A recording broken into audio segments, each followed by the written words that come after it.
Selamat datang di podcast Cahaya Agro, mesin menuju masa depan. Oke, mantap. Selamat siang, pagi, sore, malam bagi yang menyaksikan, tergantung kalian menyaksikannya kapan. Perkenalkan, saya Krisna, anak magang paling keren di Cahaya Agro. Bener nggak Pak? Ya mana Mas nih katanya nih. Aduh. Sekarang kita udah bersama Bapak yang menjadi wajah di setiap sosial media Cahaya Agro. Aja ya. Iya. Bis ya. Iya, beneran Pak.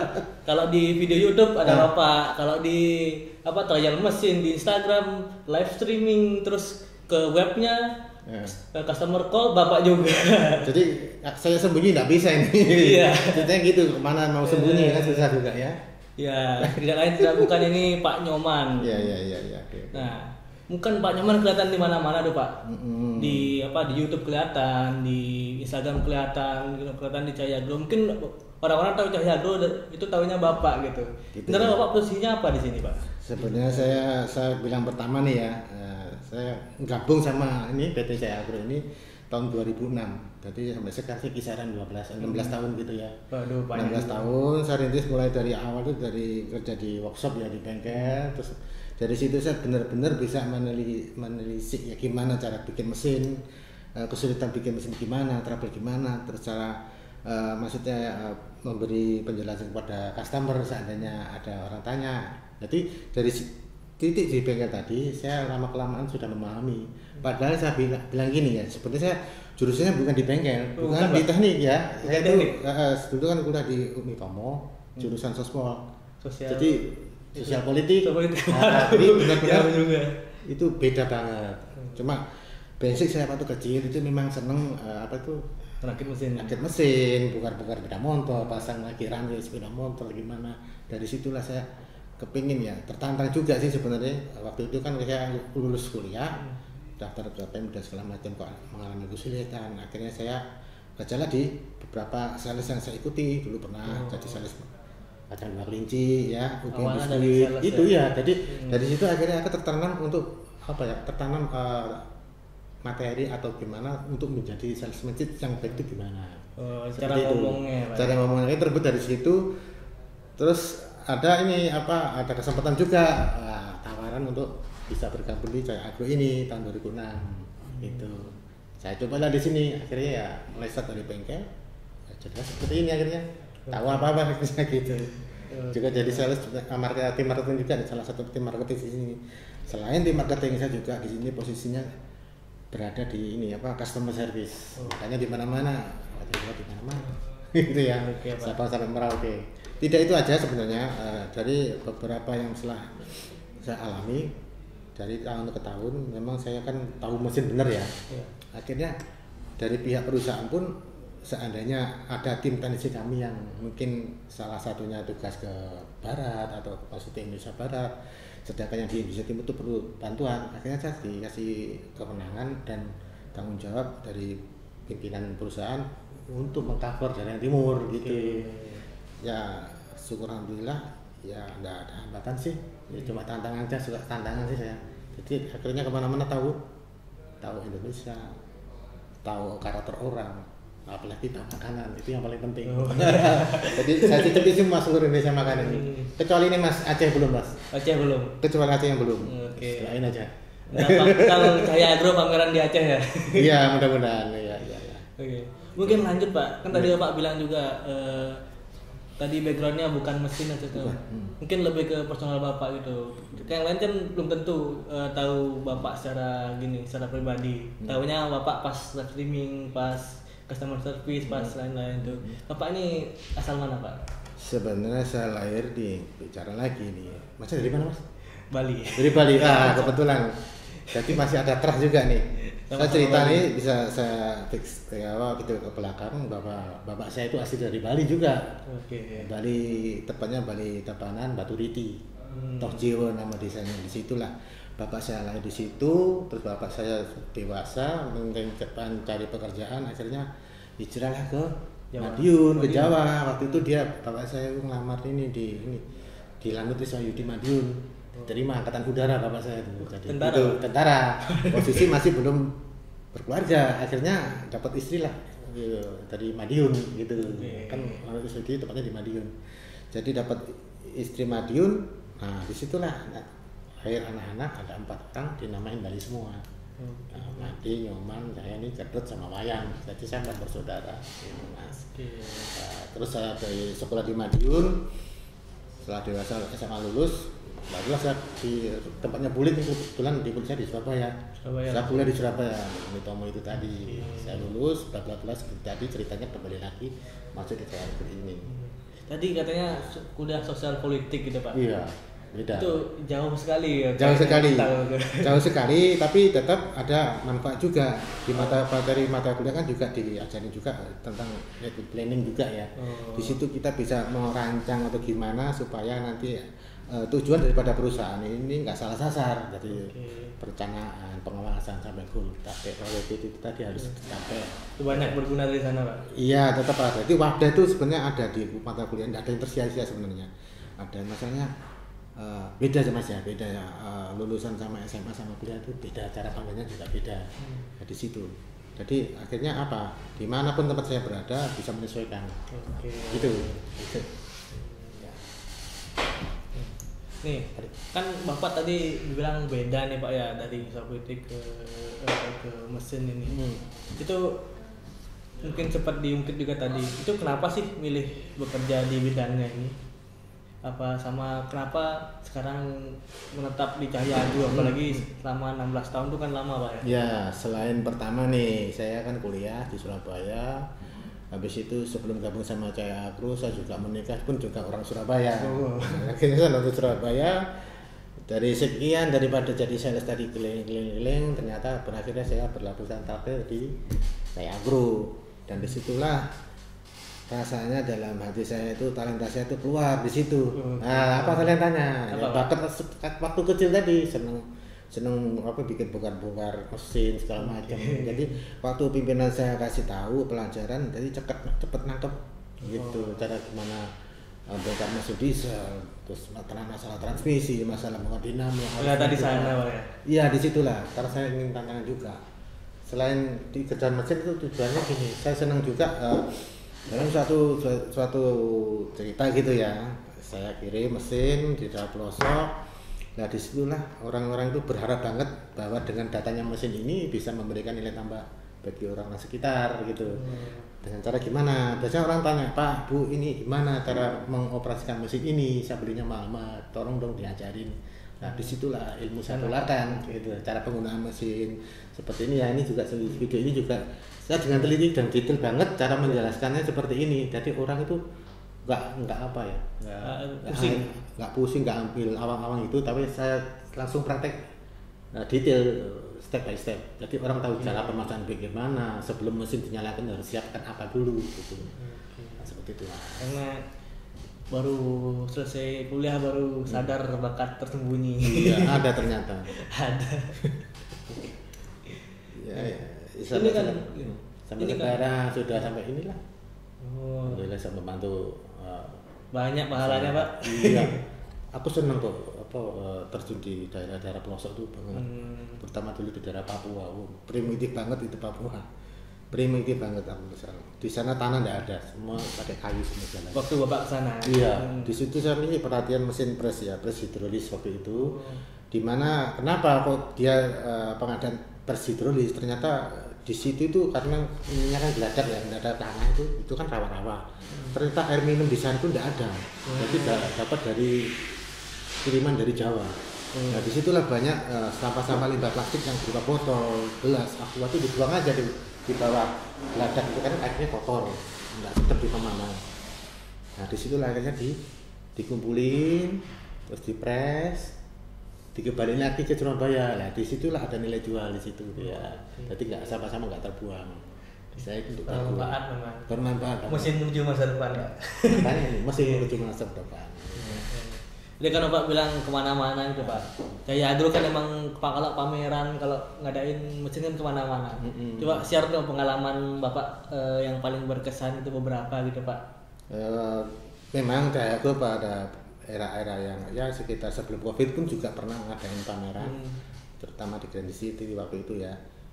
Itu ya pertama kita kok pameran ikut mesin ya gitu ya kan, ada kan pameran biasanya baju apa gitu ya, itu mesin-mesin tepat guna. Nah disitulah kadang-kadang timbul tantangan juga mas. Nah, gimana mesin-mesin ini bisa nampil nih di pameran. Ya, paling tidak kemarin tuh ada pikiran kita sebenarnya tidak muncul dulu, tidak terjun langsung. Itu ada beberapa dari vendor istilahnya tuh pinjem mesin sebentar aja pak untuk saya pamerkan, saya ada event pak.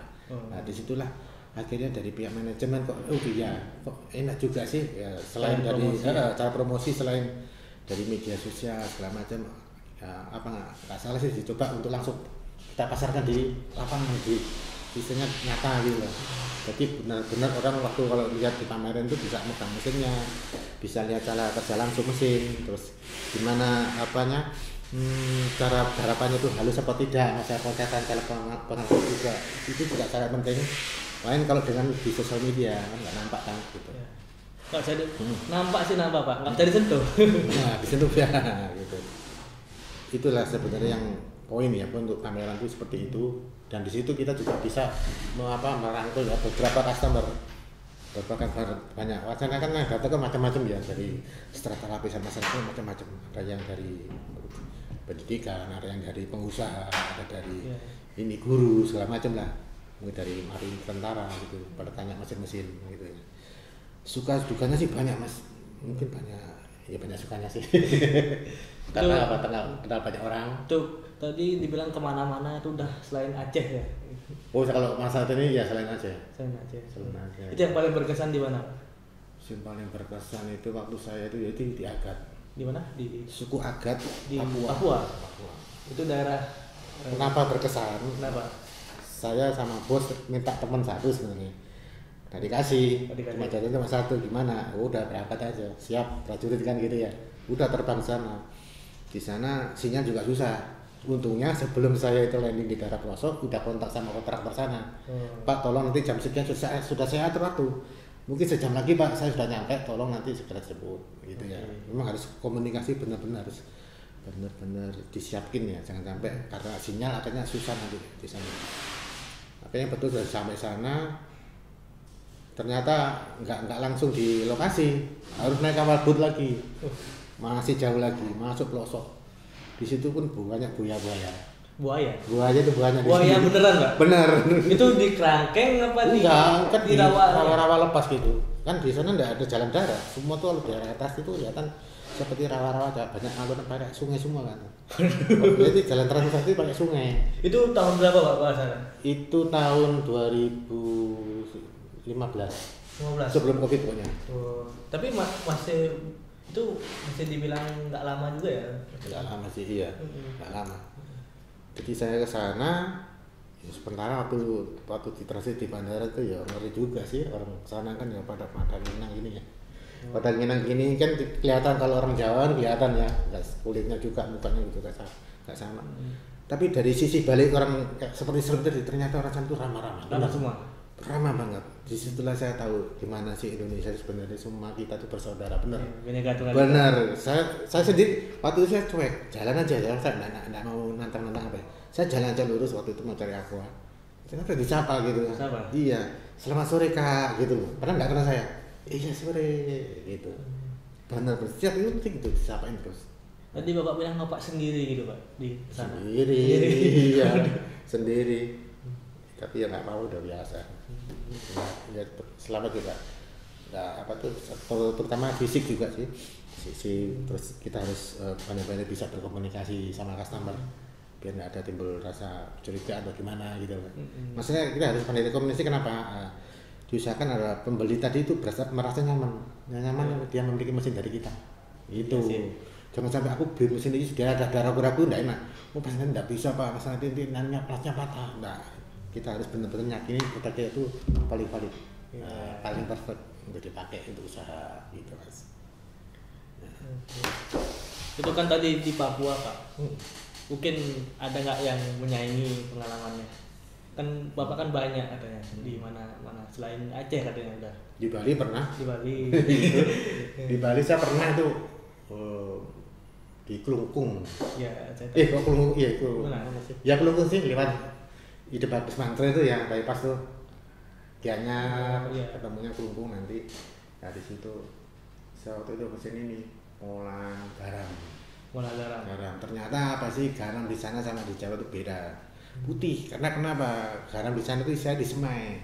Ya, jadi Pak? bukan ngambilnya di bibir pantai itu enggak atau di tambak itu enggak. Di mana, Pak? Jadi di ladang.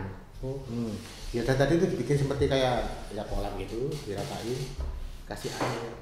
Nah, kasih bibit itu tadi garam. Jadi benar-benar nggak dari pinggir pantai enggak bukan apa. Jadi benar-benar putih. Namanya garam kusam, Mbak. Putih sekali, putih banget. Jadi makanya orang Bupati Kelungkung sana benar-benar ingin mengangkat ya daerah sana itu Usamba itu untuk ini bisa ada nilai jual di daerah itu untuk khusus untuk garamnya. Makanya kita dikasih minta sediain pengadaan untuk mesin garam. Waktu itu mesin mixernya untuk mixer mix garam sama yodium, mesin packagingnya sama mesin pengering itu. Kita berjalan sampai sekarang udah jalan. Alhamdulillah. Ini kan apa? Kita juga lihat di Instagramnya Cahaya Agro tuh, Cahaya Agro pernah pameran ke luar negeri, Pak. Ya pernah, cuma saya ikut. Gimana? Perakilan aja. Ntar semoga bisa ikut, Pak. Ya, mudah-mudahan, maybe. Oh iya saya lupa. Pengalaman yang paling ngeri ya. Kenapa? Bukannya apa ya? Itu lintas negara. Biasanya kan luar pulau nggak apa-apa sih. Itu lintas negara. Saya sebut waktu itu saya sama teman sih, teknisi juga pengolahan cetak bataku yang otomatis. Jadi mulai dari pengaduknya, mixernya sampai ke hasil mesin cetaknya itu otomatis. Jadi cuma operator cuma 1-2 orang aja. Semua pakai otomatis dan mesti harus dirakit butuh 2 orang waktu itu memang. Kemana ini, Pak? Ke Timur Leste. Di situ kita benar-benar nggak dikasih apa ya yang umum ya, ada paspor, ada visa. Enggak. Jadi saya benar-benar terbang ke sana, turunnya di Kupang. Di Kupang di situ dijemput sama surat orang sana, terus diantarkan ke pembeli mesinnya, perantaranya sih, namanya siapa lupa. Dia tuh salah satu agen grosir terbesar di Kupang. Dia punya channel rekanan yang ada di Timor Leste, namanya Pak siapa ya, lupa juga. Itu ternyata orang Bia Cukainya sana. Jadi aman gitu loh. Terus saya disuruh, Pak nanti saya naik truk aja ya Pak, apa ya di perbatasan nanti ada yang jemput. Duduk maksudnya di mana? Tak pikir di Kupang. Enggak. Informasi dari Surabaya masih di Kupang, kan pembelinya kan rata-rata di sini tadi. Ternyata mesinnya taruh di Timor Leste. Waduh, gimana nih Bu? Waduh. Bapak nggak tahu itu. Apa nih? Udah aman Pak. Pokoknya Bapak nurut aja ikut truk aja. Jadi sedikit dipaksa sih. Akhirnya nurut truk sampai di sana. Malam itu pagi dari tiba di perbatasan. Jadi anak buah masih terus. Sampailah di perbatasan, saya berhenti loh. Pak, kenapa berhenti di sini? Nah, ini ada informasi dari Ibu tadi. Memang saya harus turunkan Bapak di sini. Bayangin, nggak tahu utara selatan apa gimana, nggak tahu. Cuma saya sama teman. Udah positif thinking aja sama Tuhan, jawab positif, nggak apa-apa lah tugas. Nah di situ ternyata sudah dikoordinir sama orang-orang situ, bawahannya sih bapaknya Bejo kayak tadi, nanti suruh jemput gitu. Jadi saya turun sini, perbatasan situ ya katanya. Sini ternyata ada pasar, ada pasar. Nah tadi ada seperti tukang ojek ngomong, Pak korannya mana Pak, korannya mana, itu ke saya. Itu kan banyak orang juga kan, ada koran jangan deketin saya, bukan koran orangnya orang, orang gitu loh. Tapi kalau dia lontarnya koran supaya nggak curiga gitu loh. Korannya mana, ini koran ya deket gini, apa koran, nah orang gitu. Tapi satu aja ya, santer ya, ini jam motoran Mas, taruhlah saya ditaruh pojok di dekatnya istilahnya kayak ada warung gitu di tengah-tengah pasar itu. Saya taruh di situ, Masnya di sini ya, kalau tanya apa diam aja pokoknya, gitu ya. Terus diam aja lah, jangan apa-apa, makan main HP gimana apa diam aja. Jemput temanku satu lagi, udah berulang ketemu di situ. Ternyata dari pantai itu muncul dari perwakilan dari yang punya mesin tadi. Bapak ya dari Surabaya ya, oh iya bu, kenapa? Ayo masuk di mobil aja. Saya masuk lah, namanya tamu kan harus di depan katanya ya, dekat sopir, tidak boleh. Loh, Pak jangan di depan gitu, bilang. di belakang Pak. Loh kenapa Bu? Di situ kan perbatasan antar negara, nggak boleh di belakang aja ya. Ini ada pemeriksaan. Loh terus gimana aja nggak paham? Terus dah bikin aman aja di belakang, tapi jangan ya, jangan duduk gini ya. Merunduk aja gitu. Suruh jongkok sama teman saya. Aduh, bener. Tapi betul lewat saya perbatasan gini, udah siap tenaga gini. Waduh. Bawa senjata gitu, periksa gini dalamnya. Akhirnya aman Pak. Aman. Untung udah bener udah saling say hello kan. Wah, segala macam akhirnya nggak sampai ke belakang. Tapi itu awalnya nggak ada rencana ke sana, cuma nggak tahu kalau saya itu polisi, nggak tahu sama sekali. jadi awalnya emang ya dipikir sama Pak saya mau ke Kupang gitu. Kupangnya ngantar mesin gitu. Pak. Iya, praktek mesin enggak, praktek mesin di sana. Ada gininya juga ya. Ngeri tuh. Ada tipu-tipu. Tipu-tipu juga. Tapi karena harus mental baca teknisi sih. Mental baca bener. Akhirnya diantar sampai perbatasan aman sampai sana, udah praktek-praktek balik lagi ya gitu. Diantar sama bapak tadi. Cuma untungnya Pak orang yang bedo kayak gitu, Pak Nyoman, Pak Nugroho, ini kan mau pulang ke Indonesia. Iya Pak, kenapa Pak? Enggak valid kalau enggak jos kalau enggak kita foto-foto tuh di perbatasan. Loh, kenapa Pak? Kan enggak boleh. Udah ada apa kata saya aman nanti. Jadi di rumah itu saya punya ada foto kenangan. Di belakang ini bintang kejora apa itu ya? Bukan ya? Oh. Bintangnya ini apa? Bendera Timor Leste. Benderanya. Iya di atas. Ada fotonya jadi di rumah. Cuma enggak saya bawa. Lupa buru-buru. Nggak ntar ada fotonya di sini. Banyak kenangan sebenarnya. Jadi ya syukur alhamdulillah lah. Tadi saya kemana-mana pun ya dari perusahaan juga. Banyak pengalaman ya Pak. Bisa cerita-cerita ya gitulah pengalaman itu. Sekarang kan udah jujur katanya. Dulu masih strong tapi sini masih muda. Semangat. Iya. Mantap. Gitu. Banyak juga ya pengalaman. Banyak Mas. Banyak di maki-maki orang pernah, disanjung-sanjung orang pernah gitu. Nih, mungkin kita ke pertanyaan terakhir ya Pak. Boleh, silakan. Ya. Ini kan udah Bapak cerita pengalaman lagi nih. Mungkin ada apa? Ada pesan untuk CA-planner yang lagi nonton kita ini Pak. Ya, saya berharap jangan ragu-ragu kalau membeli produk kami. Karena produk kami sudah, aku bilang sudah berdiri sih tahun 1997. Lama banget. Gitu. Dulu enggak Cahaya Agro nih, dulu Cahaya Abadi Teknik. Dulu itu yang waktu itu kan dipegang oleh papanya. Sekarang dipegang oleh putranya Pak Randa, akhirnya dinamain Cahaya Agro. Kenapa Cahaya Agro? Biar nanti istilah agro itu bisa lebih skupnya meluas lagi. Jadi enggak hanya mesin-mesin apa tuh teknologi tempat guna aja, bisa ke pertanian, perkebunan, macam-macam. Sekarang ada 6 TV yang ada 6 gininya. Iya. Kategorinya. Mungkin ntar ditaruh di sini.